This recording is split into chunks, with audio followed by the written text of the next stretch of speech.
겉으로는 멀쩡해 보이지만 사실 개인의 구원관, 성경관, 뭐 종말론적 관점 뭐 이런 것들이 좀 잘못되어 있거나 왜곡되어 있는 분들이 좀 빠지는 경향이 좀 있는 것 같아요.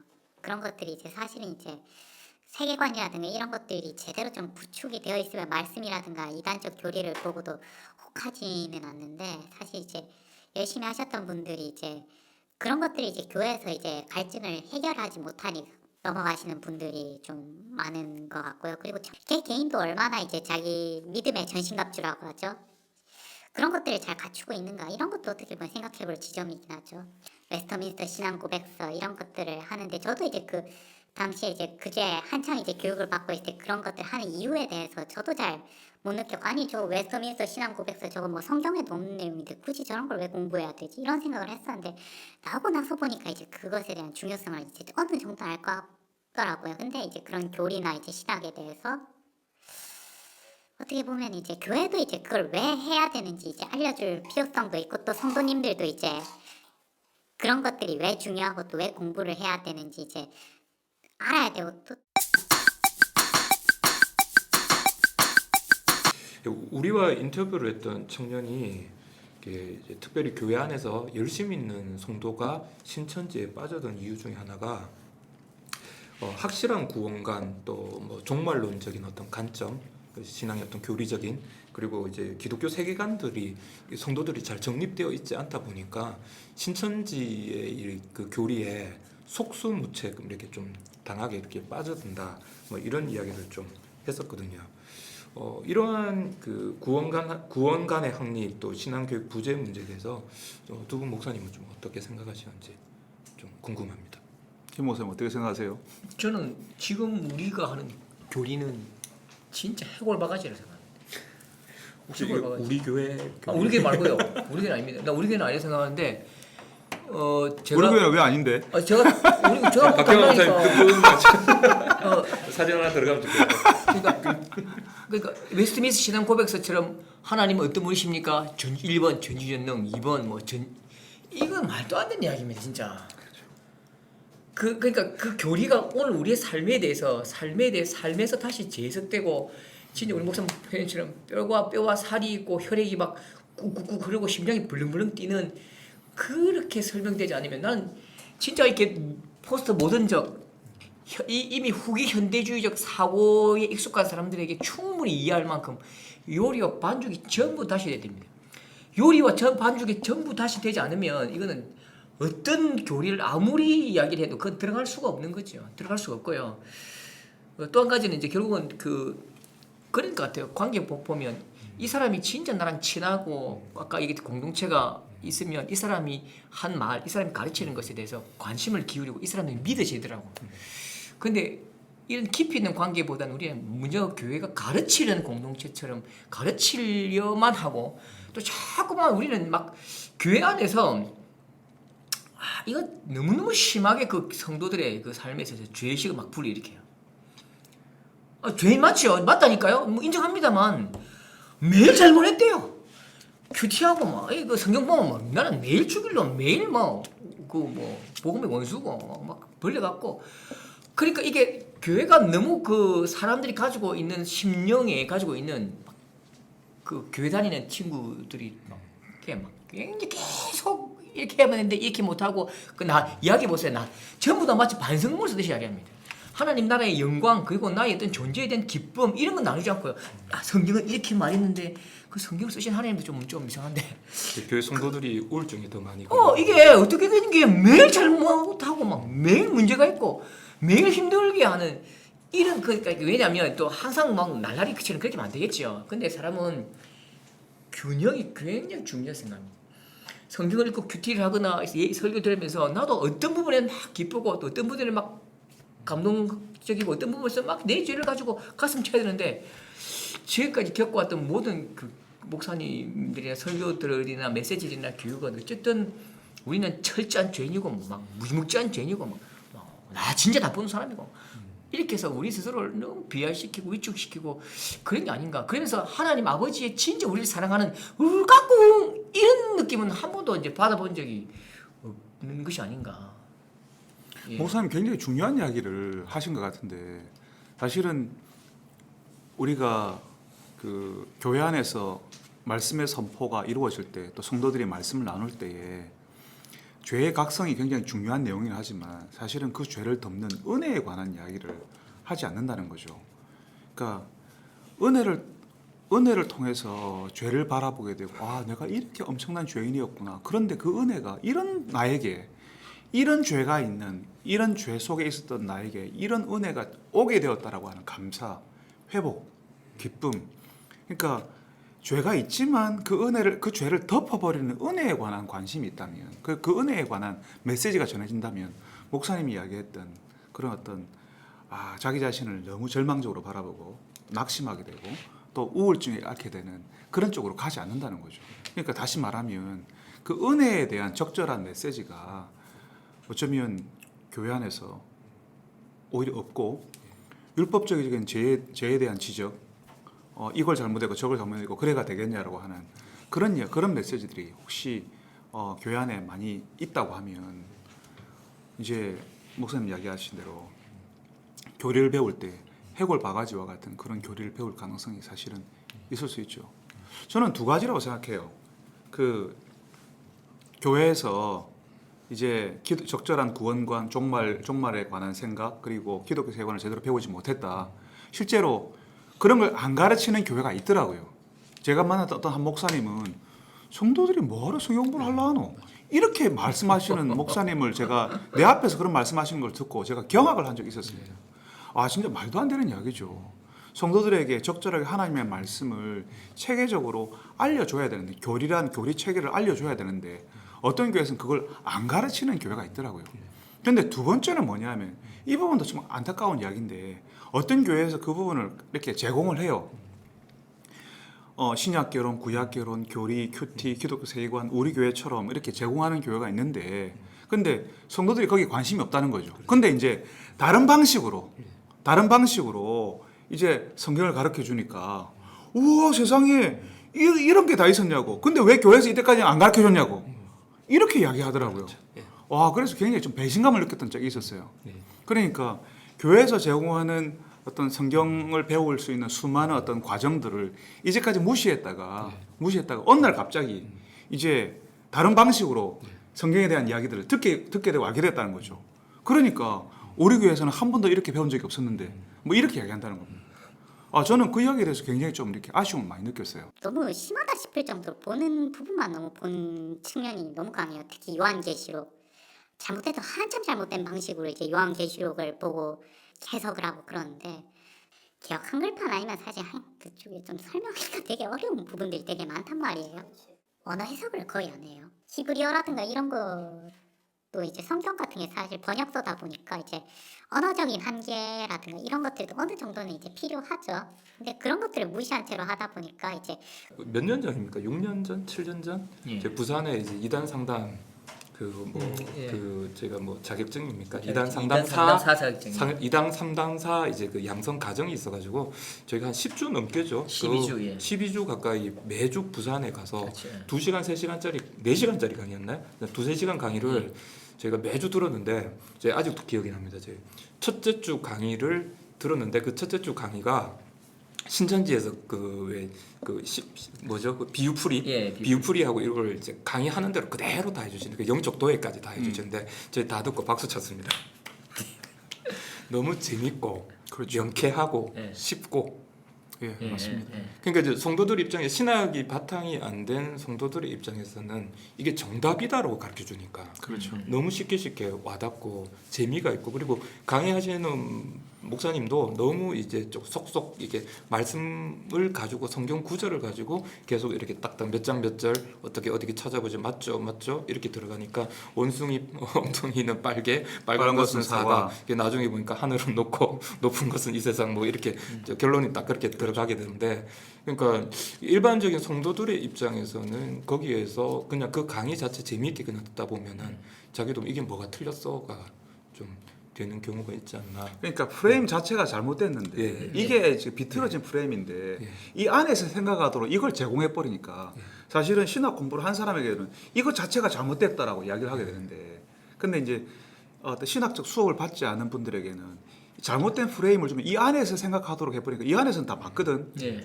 그러니까 뭐 원숭이 엉덩이는 빨개, 빨간 것은 사과, 사과는 맛있어, 맛있는 것은 바나나 쭉 이렇게 가버리는 꼬리에 꼬리를 물고 가보니까 거기라. 예. 그러니까 맞는 것처럼 느껴진다는 거죠. 잘못된 프레임을 제공을 하는데 이 프레임에 대한 이제 판단이라든지 이런 게 없을 경우에는 이제 빠질 수 있죠. 그러니까 사실은 교회에서 적절한 구원론, 교회론, 종말론 이런 것들 제공할 필요가 있긴 한데 당연히 제공해야 되는데 금방 목사님 이야기하신 것처럼 성도들이 들을 수 있는 방식으로 예. 그리고 또 어떻게 보면 재밌게 그렇게 전할 숙제를 우리가 사실은 안고 있는 거죠. 근데 거기에 대해서 또 한 가지만 저는 그러니까 우리가 오해하지 말아야 될 게 굉장히 속상한 게 하나 있어요.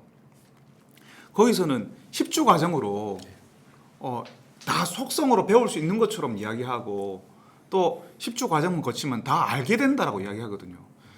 어떤 교회에서도 뭐 1년 동안 뭐 무슨 군사 학교를 가면 뭐 1년 만에 뭐 새 신자가 나중에 이제 다른 사람을 양육할 수 있는 사람으로 변모된다라고 이렇게 이야기할 때 와 거기에 대해서 우리가 정말 조심해야 한다고 좀 이야기하고 싶어요. 하나님의 말씀을 절대로 쉽지 않다. 예. 하나님의 말씀을 해석하는 거는 그러니까 단정적으로 이것만이 옳다라고 말하기는 정말 우리가 조심스러워야 된다고 우리가 이야기를 하고 그 다음에 하나님을 알아가는 과정은 우리 평생에 걸친 과정인데 그거를 10주 만에 1년 만에 다 알게 된다고 말하는 것은 만약에 그런 곳이 있다고 하면 그것은 사기에 가깝다, 속임에 가깝다라고 우리가 판단해야 한다고 저는 생각해요. 우리가 쉽게 말해야 되지만 쉽게 가르쳐야 되지만 성도들이 알아들을 수 있게 가르쳐야 되지만 실제로는 하나님의 말씀은 쉽지 않다. 그렇죠. 예. 해석은 정말 쉽지 않다. 평생에 걸리는 과정인데 그걸 우리가 겸손하게 하나님의 말씀을 겸손하게 안아들고 조심스럽게 우리가 배워가야 되는 것이지 10주만 하면 우리가 다 통달하게 되고 1년 동안에는 뭐 우리가 모르는 것이 없어진다. 그거는 정말 아니라는 것에 대해서 성도들이 좀 이해할 필요가 있겠다 싶어요. 저희 신대원 다닐 때 이제 조직 신학을 배우잖아요. 조직 신학 이제 소론 수업을 이제 첫 강의였는데 그때 이제 우리 신대원의 이제 조직 신학 그 소론을 가르치는 교수님이 안식년이어서 이제 그 합신입니까? 합신에 이제 또 나름 유명하신 교수님이 오셔서 강의를 하셨는데 그 장면이 굉장히 인상 깊었거든. 첫 수업에 칠판이 그 신대원의 칠판이 굉장히 넓잖아요. 또 동그라미를 되게 작게 하나 이렇게 그리시더라고요. 그리고 딱 하시는 말씀이 이게 여러분이 하나님을 아는 지식입니다. 라고 얘기를 하시더라고요. 그러면서 이제 아마 여러분은 이제 이 신대원 이제 수업이 처음 시작이 되니까 3년이라는 시간 아닌 목회라는 그 긴 과정을 통해서 신학함을 통해서 하나님을 알아가실 겁니다. 하면서 동그라미를 조금씩 더 크게 이렇게 그리시더라고요. 그러면서 하시는 말씀이 근데 이제 그 하나님을 알아가면 갈수록 여러분은 모르는 것이 더 많다는 것을 알게 돼요. 그렇죠. 그렇죠. 그 얘기가 사실은 신대원 그 첫 수업에서 제가 좀 느꼈던 그 인상이 좀 아직까지 되게 컸거든요. 근데 신천지는 완전히 반대되잖아요. 굉장히 명쾌하고 짧고 간단하게 또 이렇게 또 재미있게 그걸 이제 마치 모든 것들을 좀 다 알게 완전히 모든 것들을 풀어준다는 식으로 사실을 접근을 하니까 성도들은 굉장히 좀 쉽게 좀 다가오게 되고 그리고 또 하나는 뭐냐면 이제 작년에 코로나가 딱 터졌을 때 뭐 인터넷 게시판들마다 도배가 됐었잖아요. 신천지에 대한 이야기들이.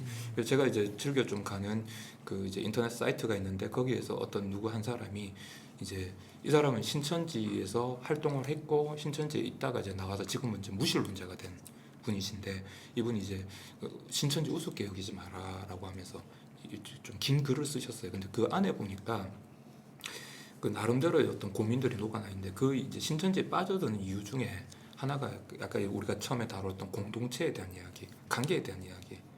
거기서 누구 하나도 세상에서 나를 환영해주고 나를 내가 하는 이야기에 주목해준 사람이 없었는데 거기 있는 사람들은 달랐다. 그러니까 교회에서 자랐던 아이들조차도 아버지, 어머니한테서 들을 수 없었던 이야기. 그러니까 엄마, 아버지가 교회 장로님이고 권사님이지만 가정과 교회에서 완전히 그 전혀 다른 삶을 이야기를 하는데 근데 자기 부모님한테서도 그 누리지 못했던 어떤 그런 관계들 이런 것들이 신천지에서 자기는 누렸다 이 얘기를 하고요. 또 하나를 좀 제가 얘기했던 게 좀 주목했던 게 뭐냐면 그 사람들이 배웠던 그 지식 그 교리를 우습게 여기지 말아라는 거예요. 왜냐면 월화목금 하루 3시간씩 4시간씩 그걸 6개월 과정입니까? 그렇게 공부를 할 때 이 사람들이 가지는 성취감이 엄청나다는 거예요. 너희들 성경을 그렇게 들어도 배워본 적이 있어? 묻는데요. 너희들 성경에 대해서 아는 게 뭐야? 우리는 이 말씀, 하나님의 말씀을 배우기 위해서 이렇게 노력했고 이렇게 열심히 했고 그리고 그것도 매주 시험 쳐가지고 합격해야지 다음 코스로 진행이 되고 또 틀리거나 잘못 그 옆에 그 왜 이미 수료한 사람 옆에 그 같이 일행인 것처럼 같이 수업 듣는 사람처럼 들어와가지고 서로 하브라타 한다 그러잖아요. 하브라타 해가지고 이제 서로 아는 것들 얘기를 하는데 이 사람이 평가를 하는 거죠. 자기도 이제 ip사기인 것처럼 이제 막 들어와가지고 얘기를 하면서 이 사람이 제대로 알고 있나 모르고 있나 이런 걸 갖다가 이제 얘기를 해가지고 이 사람이 진급을 할 것인가 누락을 시킬 것인가. 근데 그런 어려운 혹독한 과정을 사실 거쳐가지고 수료를 하는 거잖아요. 그리고 또 그냥 수료가 아니라 영혼 한 명을 퍼섭을 해가지고 그 신천지에 넣어야지 이게 수료가 되는 거잖아요. 그러니까 여기에 대한 어떤 성취감, 뭐 이제 약간 이제 공로가 여기에 또 약간 이제 그 전형적인 공로 사상이죠. 공로 사상이 이제 네. 개입이 되는 거지만. 근데 그것에 대해서 더 열심을 내게 되고 더 몰입하게 되고 또 그 성취감으로 인해서 이 만족감이 사실 엄청나다라고 이제 그 글에서는 얘기를 하더라고요. 그렇죠. 근데 사실 그런 거에 비하면 사실 교회 교육은 좀 우리가 좀 너무 넓고 크고 대단하기 때문에 한순간에 할 수 없어서 조금 이제 그게 좀 약간 뭐 사실 그렇기도 하기 때문에 뭐 모든 것들을 한순간에 우리가 이해시킬 수는 없잖아요. 근데 이제 일반적인 성도의 입장에서는 별것 아닌 것처럼 느껴질 수도 있다라고 하는 그런 문제가 좀 사실 생기더라고요. 예, 맞습니다.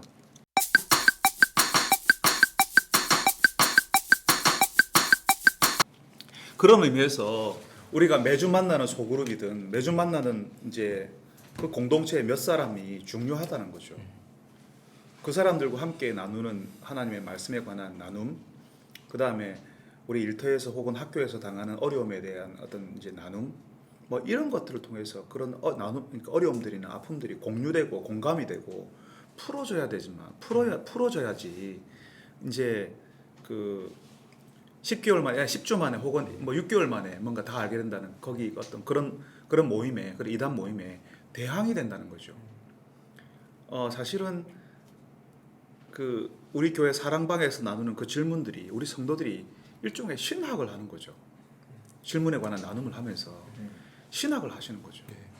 그러니까 성도들이 그 말씀을 가지고 자신의 일상 가운데서 그걸 그 말씀을 가지고 어떻게 순종할 것인가, 어떻게 바라볼 것인가를 해석해내는 작업을 매주마다 하시는 거거든요. 매주마다 하는 그게 이제 신학생들도 하지 못하는 일상 신학을 하는 거예요. 일상 신학. 그 일상 신학이 굉장히 무섭다고요. 네. 거기서 엄청난 깊이가 생기는 거죠. 그걸 우리 교회가 10년 했어요. 그러니까 10년 동안 사랑방에서 그 질문을 나누고 다른 사람을 섬겼던 사람들에게는 신천지에서 하는 이야기가 우습게 들릴 가능성이 굉장히 많습니다.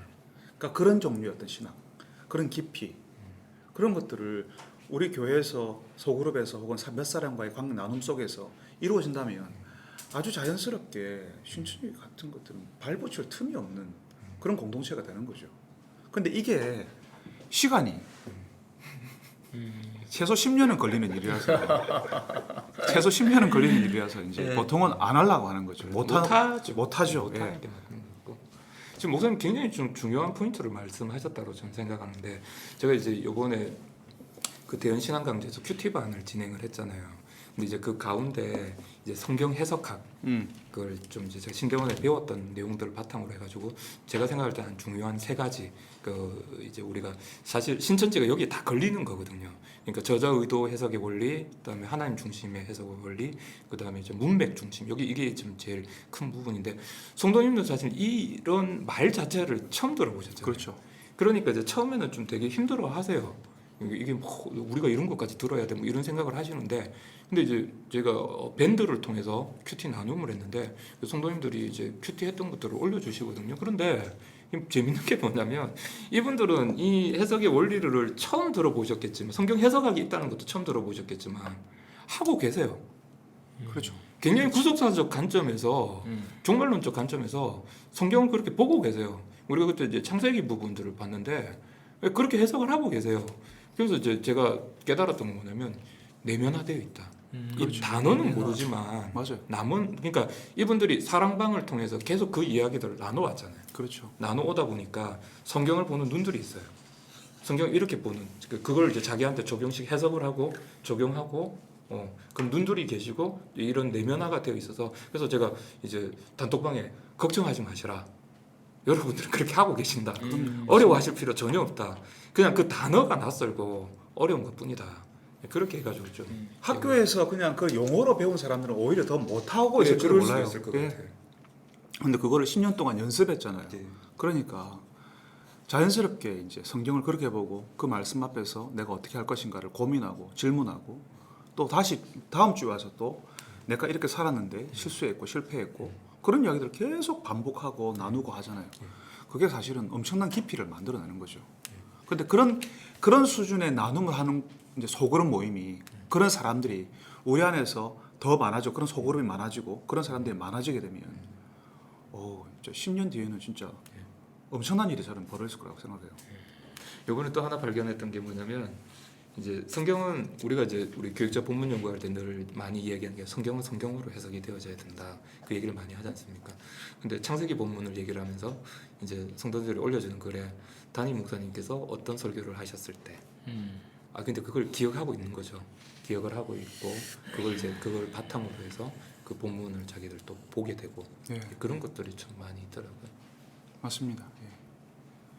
그러니까 교회에서 구원론에 대해서 종말론에 대해서 기독교 세관에서 제대로 가르치지 못했다는 말은 그러니까 일반적으로 많은 교회에서 사실은 안 하는 교회들이 있으니까 만약에 이런 성도들에게 기본적인 신앙 교육을 행하지 않는 한 이단들이 교회를 이렇게 무너뜨리려고 할 때 속수무책으로 당할 수밖에 없다. 그러니까 성도들에게 너무나 당연히 깊이 있는 신앙 교육, 깊이 있게 일상 속에서 신학을 하도록 일상 속에서 하나님의 말씀을 생각하고 나눌 수 있도록 교회가 이런 것들을 제공해야 되고 성도들은 그런 것들을 평소에 연습할 수 있는 환경을 제공하는 필요가 있다라고 생각하는 거죠. 이야기를 들으면서 너무 좀 이야기가 많아져서 좀 죄송한데 예전에 한번 우리가 식사하면서 그런 이야기를 한 적 있잖아요. 그 미국의 초등학교에서는 구구단을 가르치지 않는다. 예. 근데 우리는 이제 이미 구구단을 지금은 애들 초등학교 들어가기 전부터 다 19단짜리를 이렇게 뭐 책받침 같은 걸 가지고 외우는 아이들도 있거든요. 이제 그런 식으로 교육을 하는데 근데 이제 그래서 한국의 초등학생들이 미국에 가면 수학 이런 거에서 천재죠. 천재가 나타났다고 막 하는데 근데 그 가르치는 방식 자체가 그렇죠. 다르다는 거죠. 우리는 구구단으로 빨리 속성으로 빨리 그냥 암기를 시켜가지고 딱 누르면 답이 딱 나오도록 하는데 이제 이 미국에서 아이들은 수학을 배울 때 구구단이 아니라 다양한 방식으로 창의적인 방식으로 여러 가지 생각을 할 수 있도록 수학적인 어떤 원리나 생각들을 이제 어릴 적부터 키우다 보니까 그렇죠. 나중에 이제 결과가 나오는 게 대학생 되면 이제 엄청난 이제 결과의 질적인 차이가 그렇죠. 나는데 이 성도님들이 좀 그걸 좀 이해를 좀 하시면 훨씬 좀 좋지 않을까 그렇죠. 그런 생각이 좀 들어요.